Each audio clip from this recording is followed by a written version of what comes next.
Mati Columbati te ordena las noticias en un país imposible de resumir. Maldita suerte, una mirada crítica de una realidad absurda. Y ahí va, jueves 6 de noviembre, están a esta hora en el American Business Forum circulando personalidades destacadísimas del mundo mundial universal.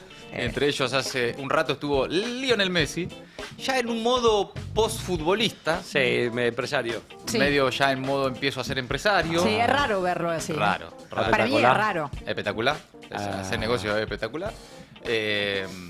Sí, es raro, ¿eh? Es raro. Es No, cierto. no sé, no Yo voy necesito verlo con botines puestos, ¿no? Tal cual, prefiero Pero verlo mira, en la Bobo, me da cancha. tristeza un poco verlo Es con que traje o siento que vestidito está llegando el así de momento. civil, ¿eh? Está llegando el momento. Sí, sí. O con unas adilets, digamos. Claro, un termo y un mate. Un termo y un mate. Claro, Claro. futbolista. Entonces, claro. Sí, total. Bueno, hacia allá va Milei también, que va a recibir la llave de Miami. Javier Milei fue invitado al American Business Forum, ya está en Miami. Tiene llave, que se quede. Está buena esa, ¿eh? Sí. Es cierto lo que sí. Ya que está. Ya, te dieron la llave, querido, quédate. Le dieron a Messi también. que tiene. ¿La llave? Pero Me parece bueno, que sí, le él ya dieron se quedó una a ahí en Messi Miami. también. ¿Pero cuántos Claro. Por llaves eso, le dan llave así. ¿Pero a cuántas la puertas hay gente, para no sé. que les- Bueno, hay mucho Airbnb, se ve que... Ah, debe ser por eso. Vamos a ver también algunas novedades de Scott Bessent, que parece que, bueno, mandó una flor de bicicleteada, ¿no? En la Argentina vendió la deuda en pesas que compró para intervenir antes de las elecciones. ¿Alguien se sorprende igual? No, por o sea, supuesto. no pensamos que se iban a guardar los pesos los yanquis, ¿no? Parece que Nadie. hizo un buen negocio. Te voy a contar después también algunas novedades sobre la CGT, que cambió su triunvirato y cómo se prepara para la reforma laboral. Hablaron en las últimas horas algunos de los nuevos secretarios generales de la CGT. Bueno, está pasando muchas cosas, ya saben, también en el mundo. Así que mientras tanto, dejan un like, un comentario y arrancamos a resumir con Milei ya otra vez en Estados Unidos por 14ª vez. Un viaje cada 50 días metió desde que es presidente a los Estados Unidos. Buen promedio. Buen promedio, la verdad. Y habló también en las últimas horas con el Financial Times. Durante su nueva estadía en los Estados Unidos, ratificó que el dólar sigue en las bandas. Vamos las bandas, dice Javier Milei, ratificando ahí el mecanismo de flotación del dólar a través del famoso sistema de bandas. Y admitió que la intervención del Tesoro norteamericano en la economía argentina, previo a las elecciones legislativas, fue lo definió como una oportunidad de negocios. ¿Para quién? Claro, el tema es ese, ¿no? Evidentemente Sí, fue una re oportunidad. una buena oportunidad de negocios Para los yanquis. para ninguno de todos nosotros, Claro. claramente. En una entrevista con el Financial Times, en la previa del American Business Forum y también de la reunión que va a tener la derecha en la CEPAC, y también va a viajar a Nueva York de vuelta, y después va para Bolivia, a la asunción del nuevo presidente boliviano. Claro. Indicó ahí entonces que el mecanismo estaba diseñado, el de las bandas, para que los valores de la divisa se amplíen con el tiempo, básicamente negando que vaya a haber una devaluación. Llegará el momento en que ya no serán relevantes, dijo Milei. Todo esto un guiño a los condicionamientos que le impuso Washington para el cuestionado salvataje de 20.000 millones de dólares, al que definió como un negocio, claro, para los capitales norteamericanos. El Tesoro estadounidense intervino oportunamente cuando vio una oportunidad de negocio. Literalmente eso dijo Milei en el Financial Times. Ya no hay ningún problema en reconocer que efectivamente era una oportunidad de negocios para los capitales estadounidenses. Va el Financial Times y se lo dice. Sí, sí, sí. Uno podría suponer que antes de que eso sucediera, y de eso me acuerdo que conversábamos también, si no se trataba de, bueno, algún negocio de Scott Bessent y sus amigos, pero me acuerdo que en ese momento, allá lejos, hace como 15 días, charlábamos de esto como un problema, ¿no? Dice, che, ¿no habrá que investigar algo acá? ¿No? Será raro, Claro. ¿no? Como que viene Bessent, pone, compra, salen, hacen bicicletas, hacen unos flores de negocios. Scott Bessent dijo el día siguiente o los 2 días después de la elección que habían ganado mucho dinero en la Argentina. Y ahora está Milei reconociendo abiertamente que esto fue una ventana, una oportunidad de negocios, no para la Argentina ni para los argentinos, sincerando el trasfondo de esa operación. Y tengo la sensación de que esto va a pasar como si nada, ¿no? No, no va a pasar nada. No va a pasar nada, está claro. Sí, sí, sí, sí. Por lo menos por ahora. Sí, que aparte Sí, todo, no sé. todo es muy opaco. Bueno, también están Sí. estos, digo, gente, no economistas, ni siquiera antiliberales, ¿no? Digo, Buteler, varios de los que hablan de finanzas y qué sé yo, hablando de eso, de la opacidad que hay, que esto se supo recién ahora que pasó, cuando pasó hace ya como más de una semana, Sí, que no se terminan de saber los números, no se terminan de saber las otras cláusulas que había, porque algunos dicen que no había posibilidad de que el bono le hicieron una especie de letra especial a Besen, Sí. que tenía una ganancia y que no tenía ninguna posibilidad de pérdida, porque también tenía como un dólar link, que si el dólar se iba a la mierda, él se iba a retirar lo mismo que valía la cotización del dólar. Bueno, pero todo eso que es opaco, genera dudas y que yo creo que en algún momento alguien tendrá que investigar, o por lo menos, no sé, aunque sea una investigación parlamentaria, que son como esas que hace de cuenta que investigan algo, Sí. no sé, algo. Una buena comisión. Una buena comisión investigadora de esas que se juntan e investigan. Y qué Para sé yo. escuchar esto. ¿Bicameral? Ah, pero vos sos muy ambicioso. Vos sos muy ambicioso. ¿Qué tal? Pero si no, que es como que pasa como si nada, ¿no? Porque mira, hay una nota que publica hoy también Fernando Alonso en El Destape, que es parte hoy de la conversación esta que decía Gera en el mundo financiero, que es que Besen se llevó los dólares y dejó la deuda a cargo del Banco Central. Yo no sé si esto es un delito o no, la verdad que no estoy en condiciones de asegurarlo. No suena Pero, muy legal. pero que se parece a que hay algo raro. En el barrio se decía tongo, manganeta, no sé. Cuenta Fer Alonso en El Destape que los dólares que aportó el Tesoro de Estados Unidos para controlar la corrida cambiaria previo a la elección se reconvirtieron en un préstamo y la deuda por unos 2.100 millones de dólares quedó a cargo del Banco Central de la República Argentina, que tendrá que pagar una tasa de interés que además no se sabe de cuánto es, no está revelada. Algunos dicen del 10%, otros dicen que puede ser de más. La operación, que incluyó esta colocación de una letra del Banco Central para captar los pesos que fue recaudando el Tesoro estadounidense, está rodeada de la mayor opacidad posible para no revelar básicamente cuánto costó salvar a Milei. ¿Qué es eso en definitiva? ¿Cuánta guita costó que Milei llegue bien a la elección sin que se le explote el dólar antes de votar? Básicamente que llegara en condiciones, primero, de presentarse a la elección y bueno, y además encima de hacer una buena elección, ¿no? Bueno, todo esto le garantizó obviamente una relativa estabilidad cambiaria, al menos por ahora, porque los problemas que al gobierno lo trajeron hasta acá en términos financieros persisten.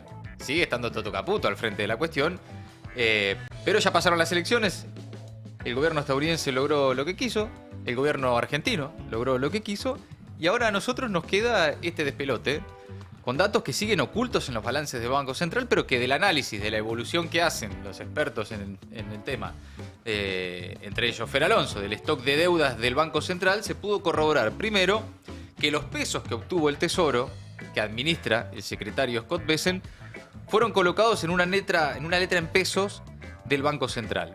Esa letra desapareció de los balances con fecha al 31 de octubre, que es lo que decías vos, ¿no? Es Halloween. Halloween. Es Halloween, sí.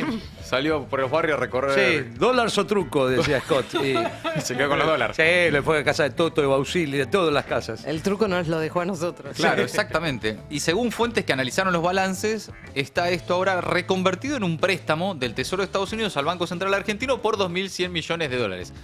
2.100 millones de dólares. Parece que no, pero es mucha guita. Es bastante. Lo que pasa es que en números Sí, tan grandes... Sí, en los números que se vienen manejando Claro. es tremendo. Ahora, hay que recordar que en ese lugar tan maravilloso que le gusta hablar a Donald Trump, que Sí. es en la puertita del avión, Ah, sí, claro. ya lo había dicho él. Sí, sí. ¿No? Cuando Había ganado plata. lo habían cuestionado mucho, lo venían cuestionando, hasta que en un momento lo dijo abiertamente. Hicimos un gran negocio. Sí, ellos, ¿no? Claro. Y el gobierno de Milei también, en el sentido en que eso le permitió Sí, sobrevivir bueno. y llegar a la elección. El tema es que, como siempre, parece joda, ¿no? Pero como siempre queda la deuda acá, Sí. para nosotros, para el Banco Central Argentino. Porque aparte lo que aparentemente lo que pasa es que esa guita, digamos, toda esa lista de supuestas herramientas que tenía el Tesoro norteamericano, que tuiteó, no sé qué, que podemos hacer esto, había una que decía que era lo que supuestamente había hecho, que era la intervención directa en el mercado de cambios argentino. Claro. Pero ahora resulta que no era una intervención directa del mercado argentino, sino un adelanto del swap. Bueno, es que ese es el punto, claro.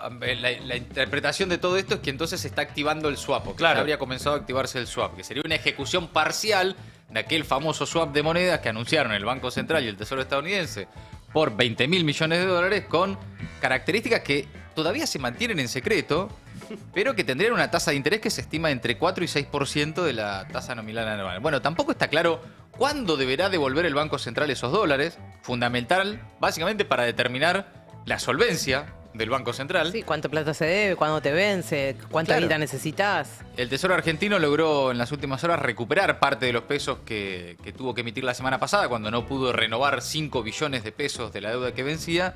Y en la licitación que se realizó este miércoles obtuvo 8,5 billones de pesos con vencimientos estimados en casi la mitad, 4,5 billones de pesos, después del canje que se realizó con los bonos que estaban en poder del Banco Central, del Banco Nación y del Fondo de Garantía de Sustentabilidad. Da la sensación de que no va a pasar nada, ¿no? Podemos coincidir. Pero que acá hay algo raro, Y sí. que es bastante más que lo que ya de por sí es bastante cuestionable, que es la intervención de los Estados Unidos en la economía argentina para salvar al gobierno y que llegue bien a la elección. Ya de por sí eso vos lo podés cuestionar hasta en términos políticos.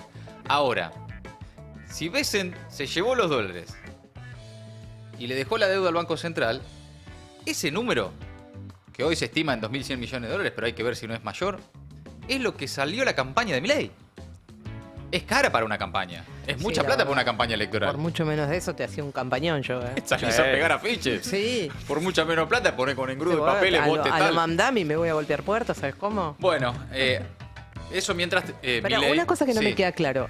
O sea, lo que se venía diciendo era que finalmente eran 40.000 porque eran 20.000 del swap más otros 20.000 aproximadamente. Eso es lo que se decía. Eso entonces no sucedió. No O por sea, ahora. Por ahora solo tenemos lo del swap y esta Sí. guita es la que debería descontarse ahora del swap. Sí, y después estaban los otros 20.000 millones de dólares, que eran los que aparentemente a través del JP Morgan y otros bancos... Eso- por ahora nada. Nada.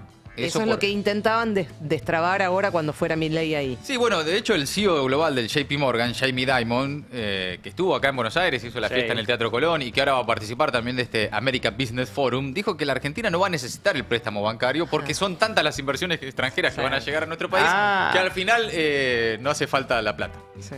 Bueno, vamos a ver. Ya lo vieron caminar con él. Entonces era como aquella esa metáfora. anécdota del...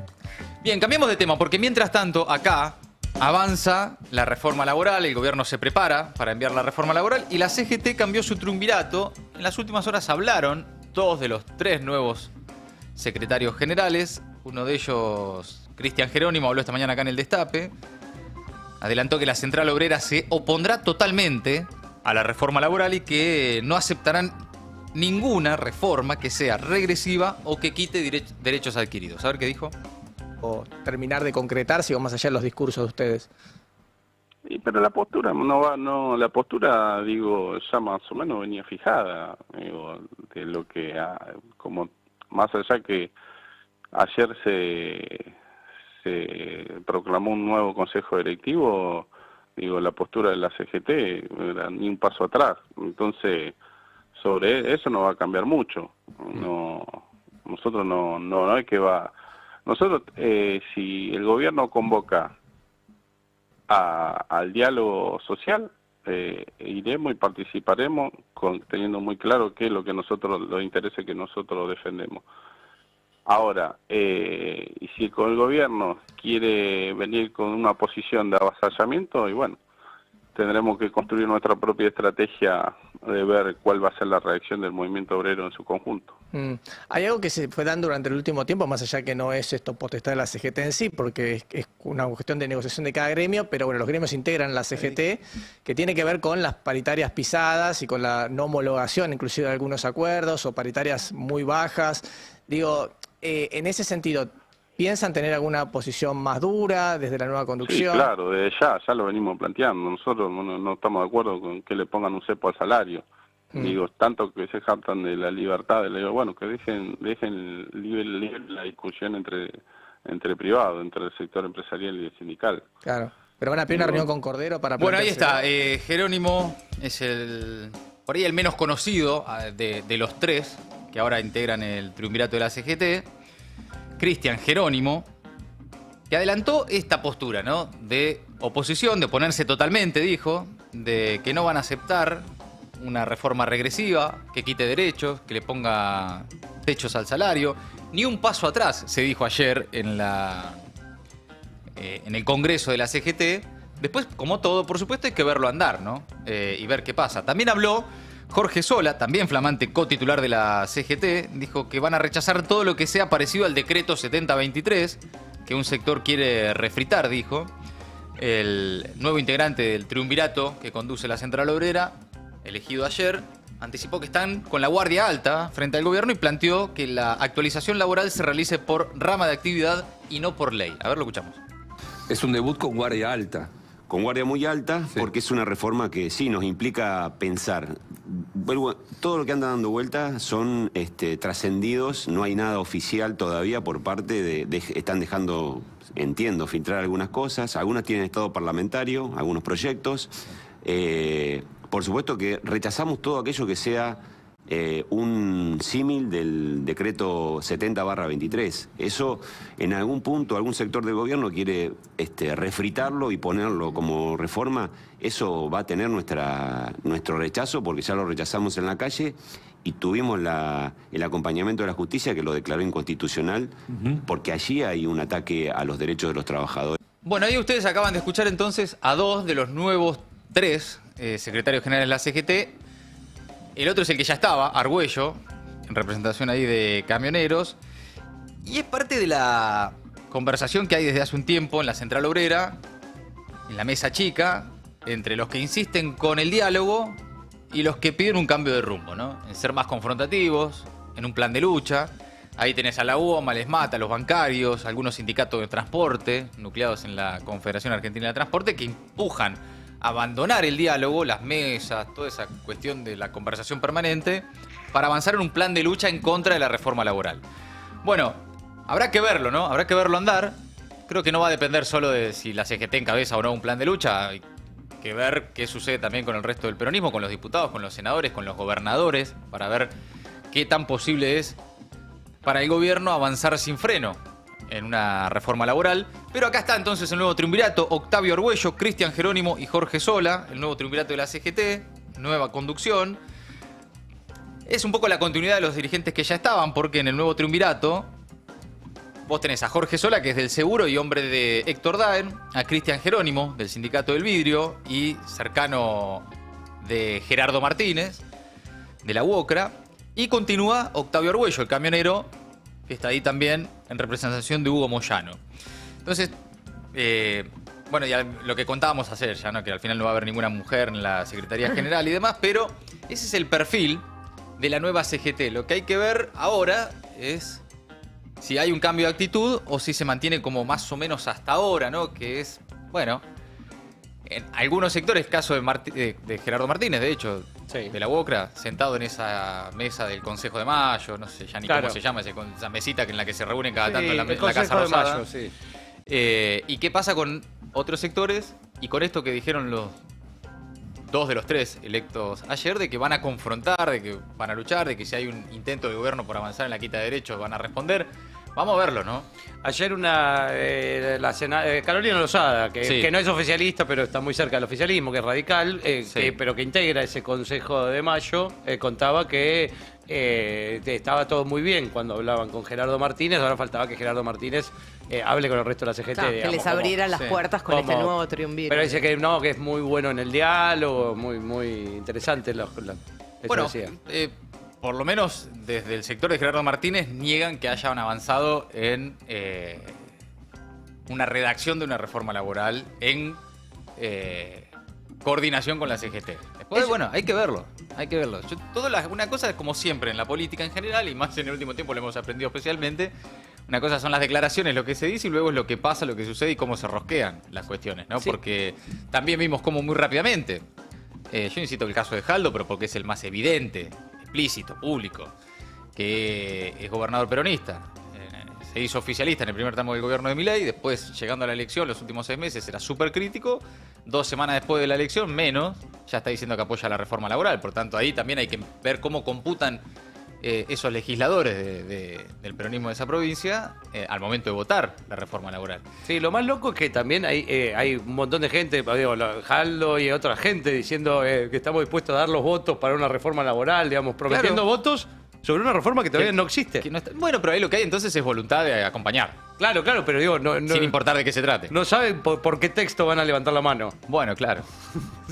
Lo que habla de una voluntad para acompañar Sí. extraordinaria, ¿no? Estoy a favor, ¿de qué? No, perdón, es la costumbre. Bueno, mientras tanto Adorni se confía, dice que van a poder aprobar todo. El nuevo jefe de gabinete habló sobre la reforma laboral, la tributaria y la penal, que el gobierno buscará aprobar en sesiones extraordinarias convocadas a partir del 10 de diciembre. Dijo que están convencidos de que en extraordinarias van a poder aprobar todo. A ver. Nuestro objetivo es que esté todo aprobado lo antes posible. Por supuesto que entendemos que habrá discusiones que puedan llevar más tiempo, ¿no? Bueno, nosotros tenemos fe y estamos convencidos de que en extraordinarias vamos a poder aprobar todo. Nosotros decimos extraordinarias del 10 al 31 de diciembre. Después, por supuesto, veremos de acuerdo a las necesidades y al trámite legislativo y a los tiempos de la propia dinámica del Congreso, si eso se extiende, si se vuelve a llamar extraordinarias si volvemos a extraordinarias a partir de la segunda parte de enero. Bueno, veremos, a ver ahí, ya será tal vez una decisión más de los que conocen más de la cocina del Congreso, que se tomará esa decisión y de acuerdo a cómo vayan de aquí al 10 de diciembre, cómo vayamos ordenando el tema de estas reformas y de estas modificatorias y de esta modernización para que todos estemos de acuerdo, porque como hay un consenso general en lo global, digamos, creo que los tiempos no van a ser los habituales, sino que al haber un consenso general es probable que se avance más rápido en las diferentes leyes. Bueno, esa es la expectativa del gobierno. Confirma, por un lado, que hay sesiones extraordinarias a partir del 10 de diciembre, del 10 al 31. Es decir, no solo esperan aprobar todo, sino además aprobarlo rápido. Tratamiento veloz, del 10 al 31. Poco tiempo, 20 días. En 20 días vas a aprobar una reforma laboral. Empieza a calentarse el clima para tratar la reforma laboral, porque el gobierno está obsesionado, va a fondo, el gobierno y el Poder Económico van a fondo por la reforma laboral, lo quieren aprobar y lo quieren aprobar rápido. Vamos a ver cuál es la reacción. ¿Y qué tipos de reacciones? Porque no hay un solo sindicalismo en la Argentina, obviamente. Y si no, miremos lo que pasó con Aceiteros en las últimas horas. Aceiteros confirmó un salario mínimo, Sí. Mínimo de básico para cualquier peón de aceiteros, de 2.300.000 pesos. El mínimo. Hay un acuerdo en la paritaria salarial aceitera de las últimas horas. Estuvieron al límite de convocar a un paro. Finalmente acordaron. Estaba leyendo también ahí el acta de acuerdo. A partir del 1 de enero, 2.344.000 pesos para un peón, ¿no?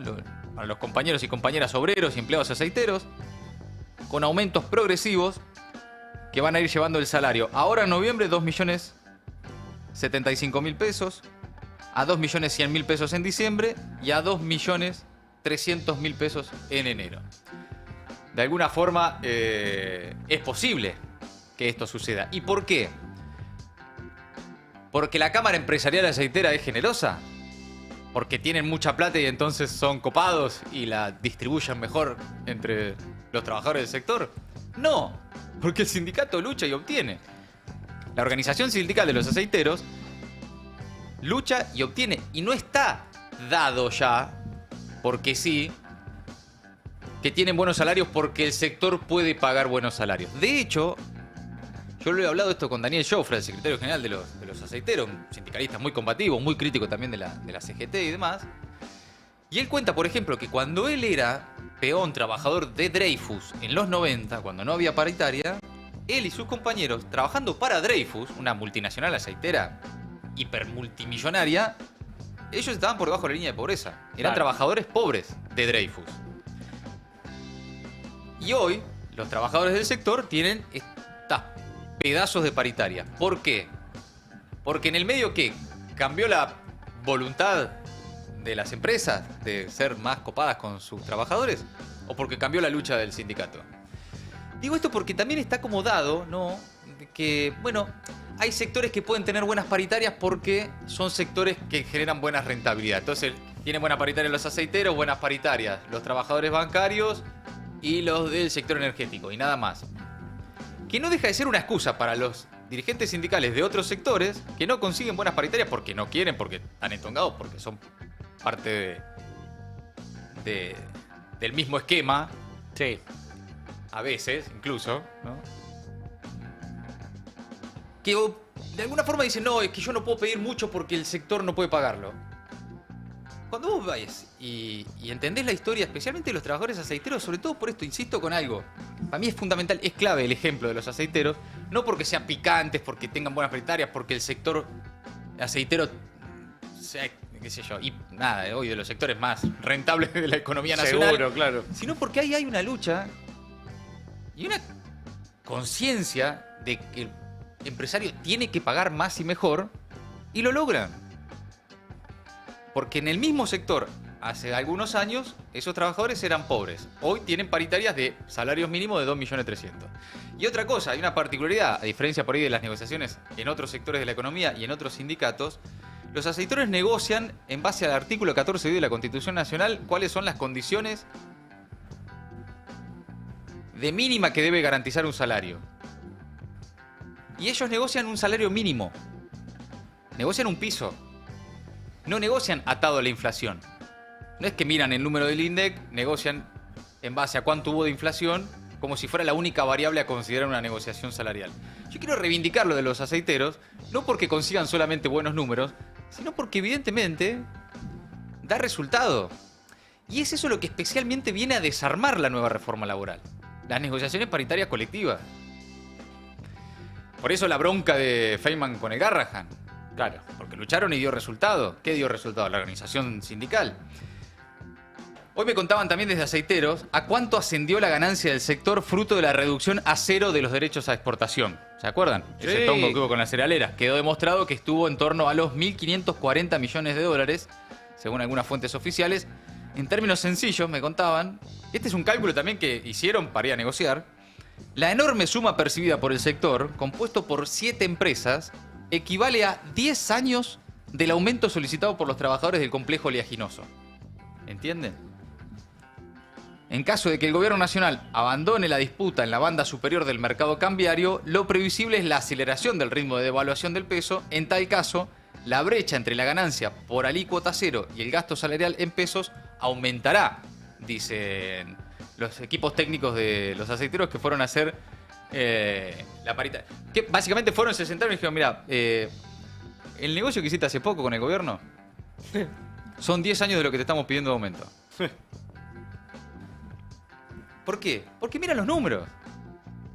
Si el empresario o el dueño de la empresa o el sector patronal dice que no le da para el aumento, se tiene que sentar, tiene que mostrar los balances y tiene que mostrar que efectivamente no le da. ¿Qué es lo que pide Jofra? Dice, bueno, a ver, mostrame los números. Mirá, yo acá tengo estos números, dice.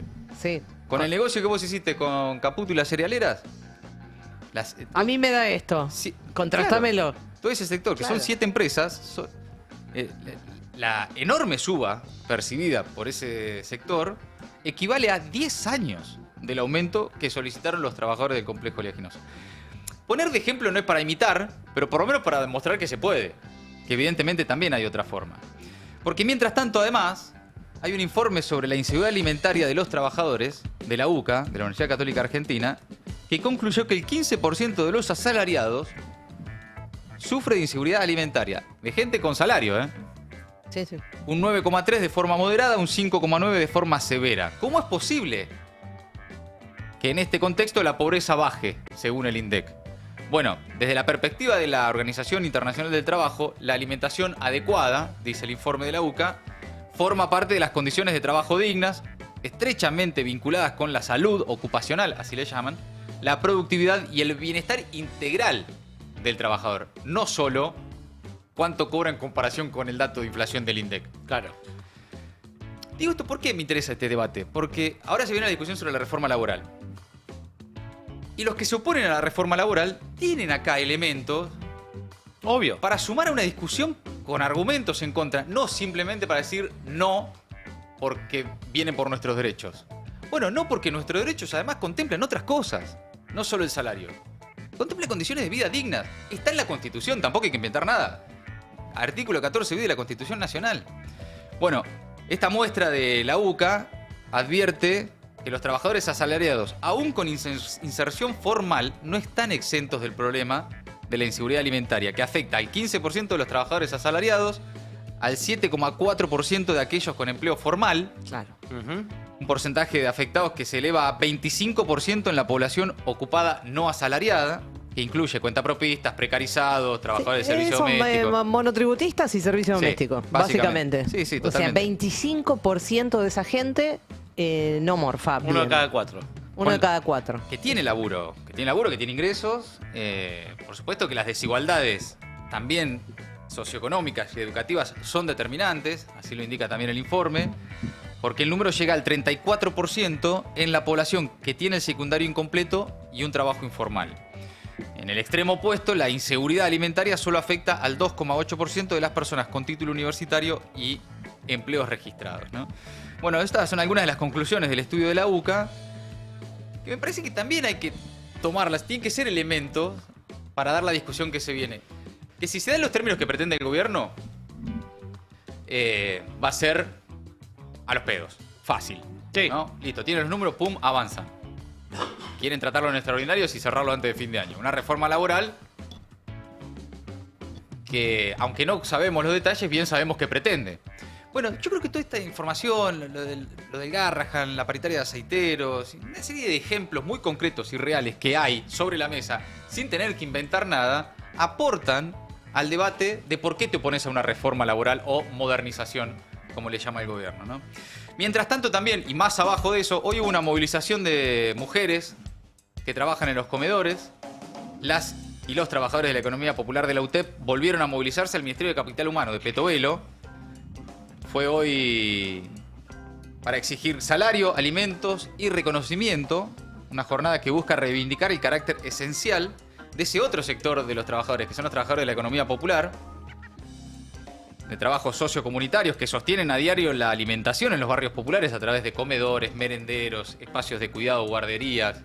Un montón de mujeres, especialmente en todo el país, en conjunto con otros sectores de la red comunitaria, digamos, las iglesias, los clubes de barrio, distintas organizaciones políticas, sociales, también sindicatos, que dan de comer, que ayudan a los pibes a estudiar, que cuidan a los pibes mientras los padres salen a laburar todo el día. Eso está pasando y eso no se lo reconoce nadie. No hay un salario para eso. O al menos había, ¿no? Por eso están reclamando que se reimplemente y que continúe en 2026 el salario social complementario y la entrega de un bono de fin de año para todos los sectores de la economía popular. Se movilizaron hoy a la sede de Petovelo, el superministerio a cargo de la ministra de Contención Emocional del presidente, y señalan que, además, mientras se los difama y se los desfinancia, son ellas quienes garantizan los derechos básicos en los barrios populares. Cambiamos de tema, amigos, metemos un ritmo ahí para meter algunas noticias más, pero particularmente la que tiene que ver con la causa Cuadernos. Hoy comenzó el juicio de la causa Cuadernos. ¿Se acuerdan de la causa Sí, Cuadernos? señor. Pero no se habían quemado los cuadernos. Se habían quemado, habían hecho fotocopias. Sí. Sobre las fotocopias después se hicieron algunas anotaciones. Fue medio colaborativo. Ah, Bueno, Y sobre eso ahora luego finalmente llega este juicio, ¿no? Estuvo temprano ahí también Cristina, obviamente, presente. En total son 87 imputados, 22 exfuncionarios y 65 empresarios. La causa se originó en 2018 cuando Cabot, el periodista de La Nación, estaba caminando por Núñez y se encontró con Oscar Centeno, chofer del exfuncionario del Ministerio de Planificación, el funcionario Roberto Barata, y le dijo que tenía cuadernos. Qué suerte que lo conoció a Cabot, porque ni la familia lo conocía a Cabot. O sea, físicamente. Sí, vos te lo cruzás por la calle y no sabés quién No es. sabés quién es. O sea, por Tal ahí lo vez hoy podés sí, leer. tal y vez qué hoy sé yo. sí, en ese momento. Hoy un poco más. En ese momento, qué difícil que era conocer a Cabot. ¿Quién es físicamente Cabot? Y sabés que era alguien que, no sé, de repente leía mucho A Majul la le creo, leía que mucho. se iba corriendo por Palermo y alguien lo vio y le dio cosas. A Majul le aparecieron corriendo por Palermo las Bueno, escuchas. Por eso. Es buenísima. Pero esa. a Cabot, buscate otra, Cabot. Uno más famoso, Dale, uno más buscate conocido. otra. qué suerte. Menos mal que no comparten redacción, pues ya era comprar un número del gordo de Navidad, viste, que a veces se compraba entre todos, viste, se lo ganan seguro. Para boludo. vos, chingüengüencha. Bueno, Cristina es investigada como jefa de la asociación ilícita, es el cargo, pero después hay 21 imputados que firmaron acuerdos de colaboración, las defensas de 47 empresarios y ex funcionarios presentaron propuestas de reparación integral, pero la justicia los rechazó. Bueno, esto además va para largo, ¿eh? Dicen que incluso podría llegar hasta 2029 el juicio. Solo la lectura de las casi 700 páginas de lo que empezó hoy a la mañana puede durar hasta marzo, porque es una audiencia por semana.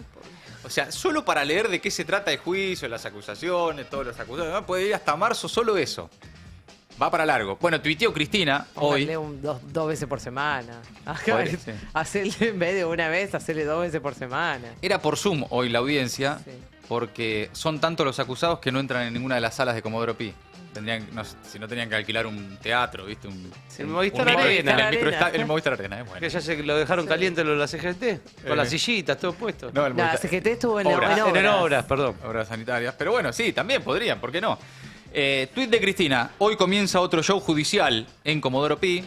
Cristina esto lo enmarca en una estrategia para distraer la atención. De todas formas, parece que no les bastó con meterme presa y proscribirme de por vida en la causa vialidad. Necesitan mantener viva la opereta judicial para seguir presionando y sobre todo distraer la atención.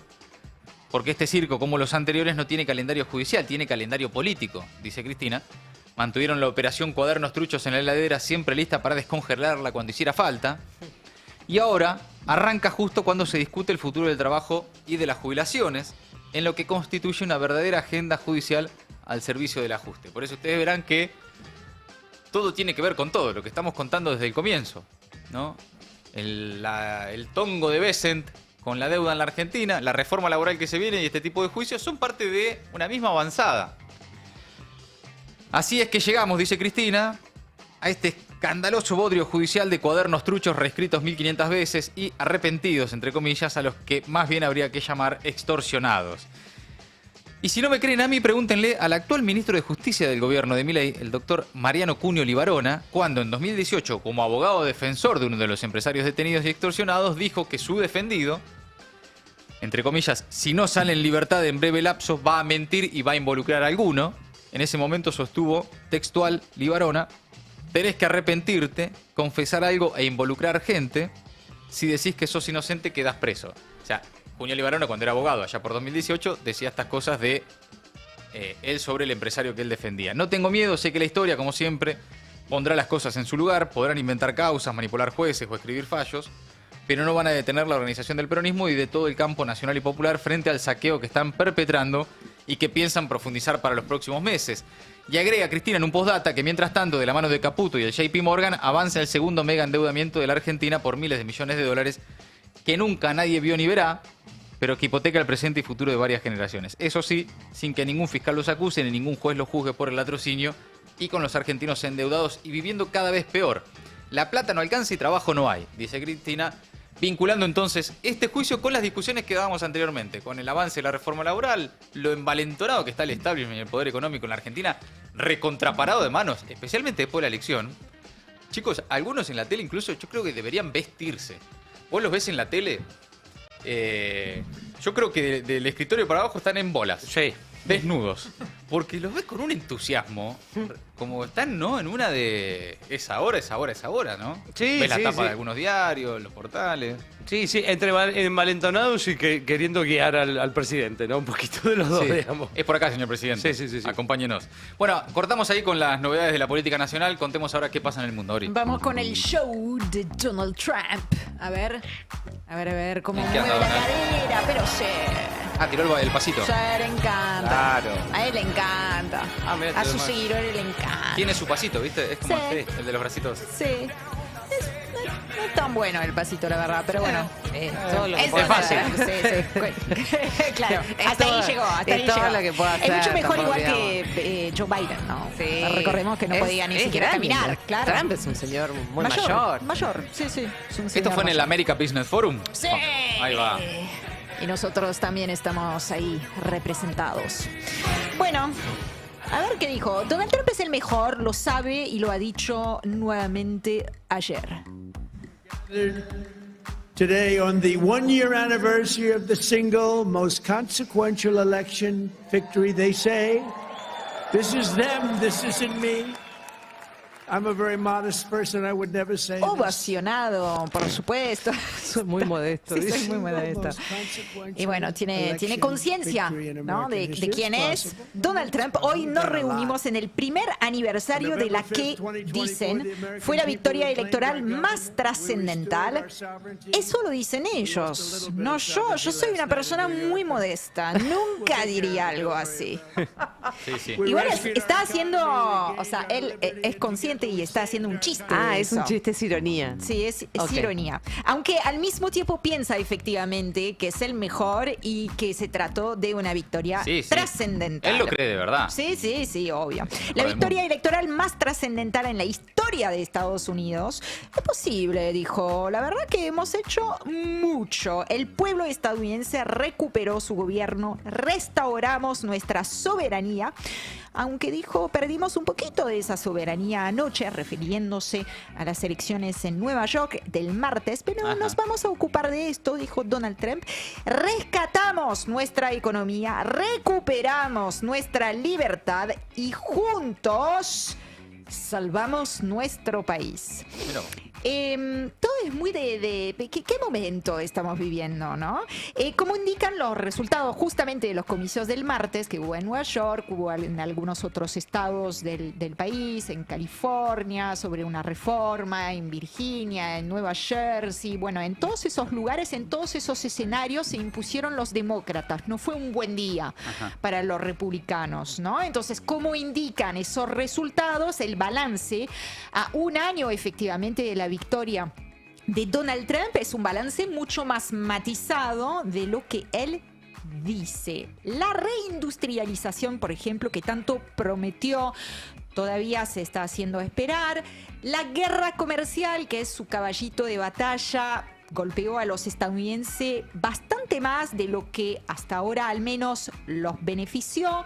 También hemos visto cómo hay una resistencia que se empieza a organizar. Es una resistencia en el fuero judicial porque muchas de sus medidas fueron judicializadas.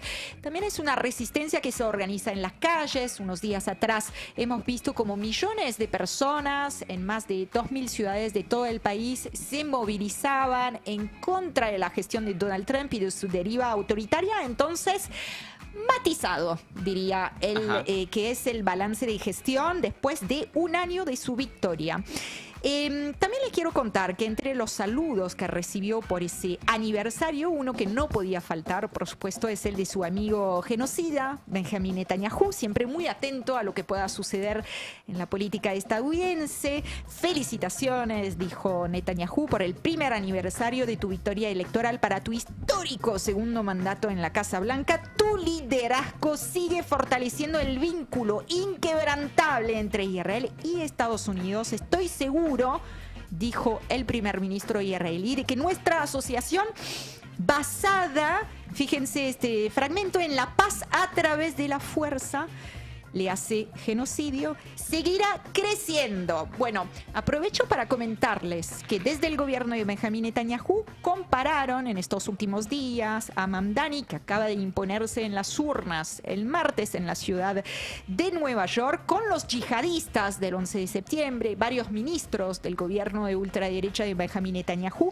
llamaron incluso a la comunidad judía de Nueva York, ¿no? Una ciudad que concentra la mayor comunidad judía de Estados Unidos, a emigrar a Israel. Todo esto mientras las fuerzas israelíes siguen matando, aunque ya haya salido en las portadas de los diarios, siguen matando a palestinas y palestinos a diario en la Franja de Gaza, y esto pese al alto el fuego, y también mantiene una política colonial brutal, violenta y asesina, porque en concreto están siendo asesinados palestinos en Cisjordania ocupada. Bien, hablando de gente entonces con muchísima vocación democrática, la Nobel de la Paz, María Corina Machado, la opositora venezolana, fue una de las oradoras más destacadas del American Business Forum, y la escuchamos. I want to convey this message of all of you that are business promoters. Hablando nuevamente en inglés. Bueno, esto le venimos dando mucho seguimiento, ¿no? Un seguimiento bien de cerca a esa estrategia, esa avanzada estadounidense en distintos frentes contra Venezuela, contra Colombia. con la participación, en este caso, directa, activa, de María Corina Machado, galardonada unos días atrás con el Premio Nobel de la Paz y que está haciendo una gira a distancia, por supuesto, en los medios de comunicación estadounidense con declaraciones belicistas, llamando a la guerra, llamando a la intervención de forma lisa y llana, no estoy haciendo ningún tipo de interpretación, llamando a Estados Unidos a intervenir de manera militar. Qué impresionante para un Premio Nobel de la Paz, ¿no? Llamar a una intervención militar de una potencia extranjera en tu propio país. Es terrible. Es muy llamativo. Es terrible. Y la verdad que a veces yo pienso en Pérez Esquivel, el Nobel de la Paz ha sabido en algún momento ser algo. Bueno, no sé. En eso estamos. Y claramente, cuando veo la gira mediática que está haciendo, está claro que está todo amañado. O sea, les servía, le era muy funcional a Estados Unidos tener a la opositora María Corina Machado galardonada con ese premio, como para justificar también ese volumen mediático que está tomando ella. Parece ser todo parte de una misma estrategia, decís. Sí, Uno cuando digo suponer. amañado, Sí, no puedo sí. llegar a demostrar, digamos, que Trump puso el Pero fue muy nombre. oportuno, ¿no? Yo entiendo que en el Comité del Nobel encontró gente que no hace falta pagar para que estén alineados con ese Sí, pensamiento sí, claro. y esa ideología. No estoy diciendo hubo sí o sí un fajo de billetes verdes, pero entendemos que es parte de una estrategia un poco más grande que solo ella. Y le viene muy bien a Estados Unidos tener a alguien que el American Business Forum dice: quiero transmitir este mensaje a todos ustedes que son empresarios, promotores, emprendedores y visionarios en esta sala hoy. Escuchen esto: Venezuela está regresando y rápido lo vamos a convertir en del centro criminal de las Américas en el centro energético de las Américas y el centro tecnológico de las Américas. Esta es una frase, una especie de lema que viene repitiendo en todas sus entrevistas. Se ve que estuvieron buscando una fórmula para justificar, digamos, ese llamado a la injerencia, intervencionismo, avanzada militar de Estados Unidos, y es esto: transforma Venezuela de un centro criminal en un centro energético.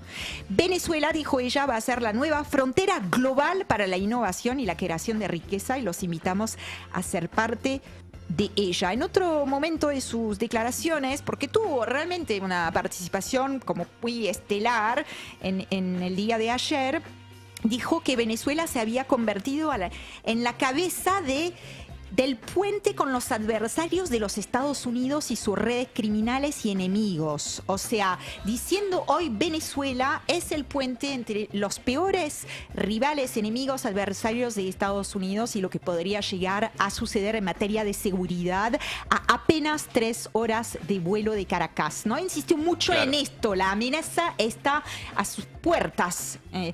Apunto contra Irán en particular, contra Rusia, contra China, y también prometió que dentro de 5 años Venezuela va a estar no estará pidiendo ayuda al mundo, el mundo le estará preguntando a Venezuela cómo lo logró. Bien, la dejamos entonces a la Nobel de la Paz y terminamos rápidamente en la ciudad brasileña de Belém, en el corazón de la Amazonia, que es a partir de este jueves y por 2 semanas sede del debate mundial sobre el calentamiento global. ¿Ustedes lo sabían? No.